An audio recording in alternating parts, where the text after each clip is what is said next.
I look up to the sky, day I'm gonna fly, get my heart and soul. I know I'm not alone.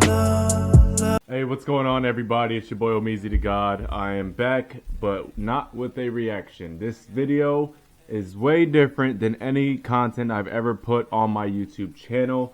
So if you're not into this type of stuff, I totally understand if you do not watch this. I will be back making music reactions shortly. Excuse me, but I felt called to do this because those of you who follow my TikTok know that I'm a very spiritual person and I am somewhat of a spiritual guru to a lot of people. All right, so I keep YouTube for my music and my reactions, TikTok for my spirituality, conspiracies, all that good stuff. But I figured, why not? Let me just throw a video on YouTube to see who else on my YouTube channel is more aligned with me.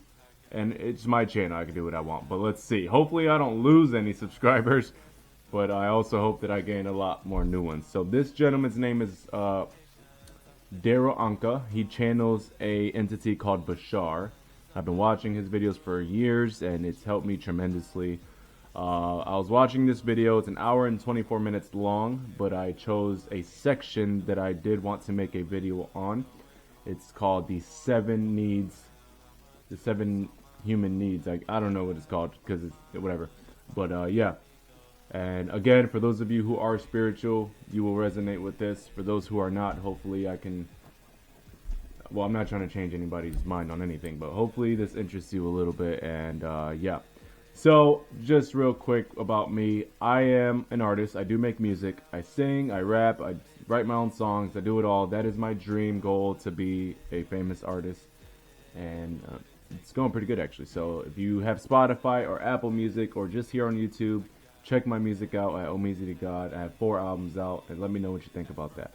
So we're going to get into this. We're going to listen to them talk, and as they speak, I will go over some things to help you guys understand them more. All right? So this is Daryl Anka. I don't know who this other guy is, but yeah, we're about to get into this, so let's go.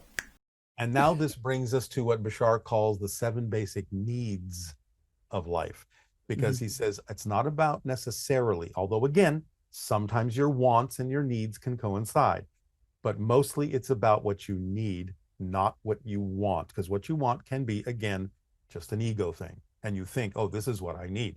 No, it's just what you want, but it's not what you need. And for those of you who don't know what the ego is, it is what makes us, it actually what stops us from living in our true form, because we're supposed to kill the ego. That's the whole goal here on this earth, is to kill the ego, destroy the ego.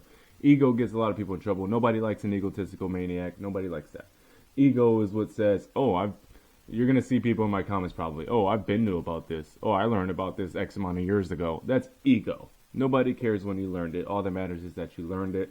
But the people who have to go out of their way to let people know that they learned it first, that's all ego. So you kind of get a little understanding about that. So he's saying what you want is ego. What you need is divine, and it'll come to you. It could be 2 different things. He said sometimes it can coincide, but mostly it doesn't. So like you said before, a lot of people have certain kinds of fame, certain kinds of abundance and stuff like that. And it may be what they wanted, but it may not be what they really need, because a lot of rich people are not very happy. So the idea is his 7 basic needs are the things you need in physical reality to thrive, and without which, let's say increasing order of how quickly you would die without them, or how quickly your spirit would diminish without them. They are, number 1, air. You'll die within a few minutes without it. And, you know, for a moment, the caveat is, yes, I know there are exceptions. There are people that can hold their breath for a long time. There are people that can go without food for a long time, all this stuff. We're talking about the average person here. Sure. So air is number 1. You need it, without which in a few minutes you'd be dead. Number 2 is water. You need water, without which maybe in a few days you'd be dead. Next, people think the next one is food. It's not. It's sleep and connection to dreaming, because that's your recharging your spirit, that's recharging your physical body. And you would actually start to go psychotic in about 11 days if you don't actually sleep and dream. That's true, because one time I went, I think it was 4 days without sleeping. Not even drug induced, just I was in Nashville, I was having the time of my life, and Yeah, 4 days. And I started to like think differently. I started to see blurry. I was angry. It was just crazy. So 11 days, you go psychotic. Wow. So sleep is more important than food, guys. Sleep is more important than food. Recharge your body, recharge your spirit, and he said get connected with your dream world, because that world is more real than this world is here. If you want me to make more videos explaining more about this shit, let me know down below, because I'm probably saying things that people don't understand right now, but that's just because I've been learning this for a long time, and I forget that a lot of people don't know about this yet. So if you want to see more videos like this, spiritual stuff, let me know. Let's go. Then food, which if you have water and air, you can probably go without for, a few weeks, couple of weeks or more. Actually, more. Actually, yeah. You can go More, more. yeah. Dr. Sebi fasted for 90 days, so you can definitely go more than that. Then it starts to shift into other ways of looking at dying. So that's the reason why he says dying with quotes is because we never really die. We are energy. We are not a human that has a soul. We are a soul inside of a human body. So after the human body deteriorates, we still go somewhere else. We can never die. That's why he puts quotes. the first four. So the next one is what we might loosely call shelter, or an environment that is conducive to thriving in physical reality, whether you actually are in a house or not. Like, people in Hawaii can live outside and outdoors for extended periods of time because it's paradise, the temperatures of this, and it's not conducive to harming you for the most part. Wow. That aged well, didn't it? Rest in peace to all the lives lost in the Maui fires, man. Sheesh. So it's some form of environment or shelter that's conducive to thriving. And then it's connection, relationship, without which, again, you kind of wither and die. But it doesn't mean relationship to a person. It's relationship to the cosmos, relationship to a tree, relationship to an animal, some form of connection and reflection for you. That is very important, because most people I know that are miserable have nothing that they love, nothing that they're connected to. They just go day to day doing the same old robotic shit. And that's important right there. That's wow, because most people in society today crave the relationship of another person. They crave love. They crave that, having their someone. And that alone should tell you that we need to be connected to someone. We need relationships. We need friends. We need family. We need whatever it is you love. Like he said, animals, trees, nature. I love nature. I don't have a girlfriend. I have one good friend that lives here. I have a couple good friends, but one of them moved to Florida. But I have one good friend that is still here with me in Connecticut. But I don't have anything else. So I go out to nature. I take hikes, and I am so at peace. Like, I feel so loved by nature. Like, you need a connection. You need a relationship, whether it's to a higher power, a God, whatever it is. As long as you have a connection, that'll make you feel good. It'll make you feel good. And apparently he's saying it's a necessity for life. So, wow. In a relationship of some sort. That's important. Otherwise, again, your spirit starts to kind of feel like it's missing something. And you can wither, you can go into depression states and things like that, and maybe even take your own life. The last one is what jumps back into the idea of passion. And that is self-expression, creative expression. Who are you? Do you get the opportunity to express who you really are in a creative way? That is a necessity to life. Listen, guys, expressing who you truly are is a necessity to life. Wow. In your world. So these 7 things are what he calls the basic needs you need to thrive in physical reality. And they're very different sometimes from the things that people say they want. So he's always cautious to say, it's not about what you want so much, it's about what you need. Because if you get everything you need, you will live a fulfilled, joyful life. What you want won't always make you happy. As I can attest to that, as my children want pizza all the time, and ice cream all the time, but they're starting to get to the point when they get it, they're like, maybe I shouldn't have eaten that much. They're starting to learn those lessons. Those lessons. Very tasty lessons, but nevertheless. Yes, tasty going in. Not so much the other way. Now on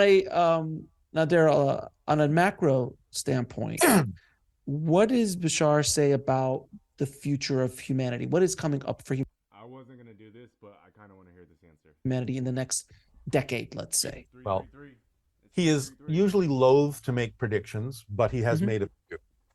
And the only reason he does that, well, first of all, let me say, his caveat is there's no such thing as a prediction of the future. There are many probabilities. when a person makes a prediction, they're sensing the energy that exists at the moment the prediction is made. If that momentum remains, it could come to pass. But knowing the prediction can actually change the prediction. So if someone's saying, hey, this is going on in the energy right now, and we don't like that, we can do things to change it. So even when a prediction doesn't come true, it doesn't mean that the psychic was wrong. It means that by letting you know what they're sensing of the present energy, you have the free will to change that.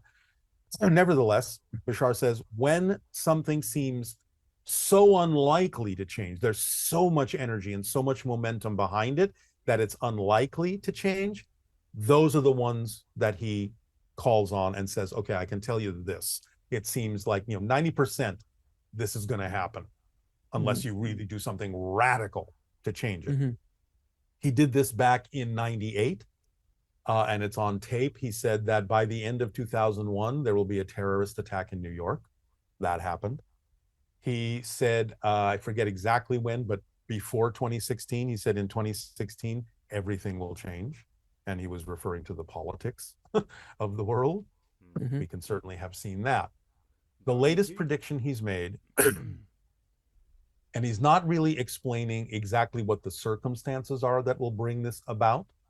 So he's not going that far yet, but he said most likely it's over 90%.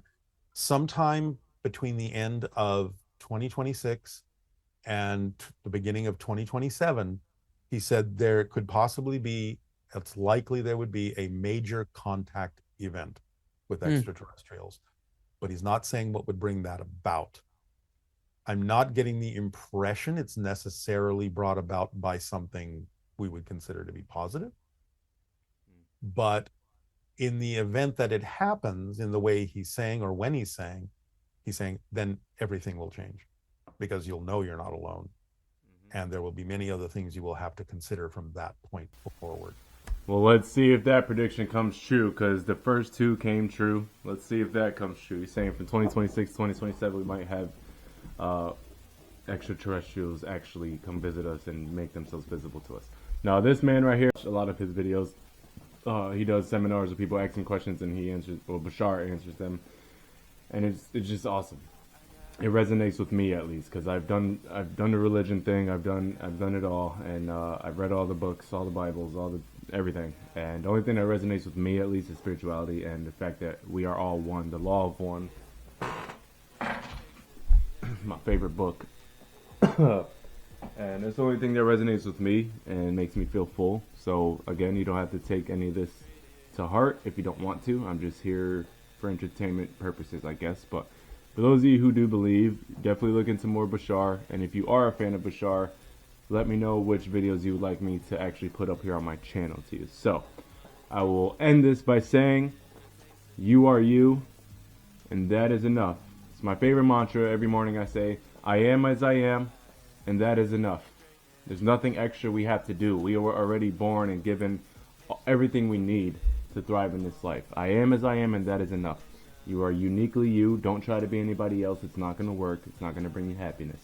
Be the best you that you can possibly be, and in turn, it'll give other people motivation to be themselves. Because most people are people pleasers, and they just try to do what they think everybody else wants them to do. But you have to be that bright, shining light to allow other people whose lights are dimmed to know, like, oh wow, I can shine my own light too, because they're doing it, and it looks fun, it feels good, so let me do it myself. Be the light, be the change you want to see. Manifest your own reality by your thoughts, your feelings, and your words. This is how we do it. Alright? And if you'd like to see more spiritual videos on this channel, please let me know. Please like the video, subscribe to the channel, and I'll see you guys in the comments. Peace. At birth I was given a God's gift, cause he knew that I'd be winning. A God sent, been that way since the beginning. I knew that I would have to make a killing just to make a good living.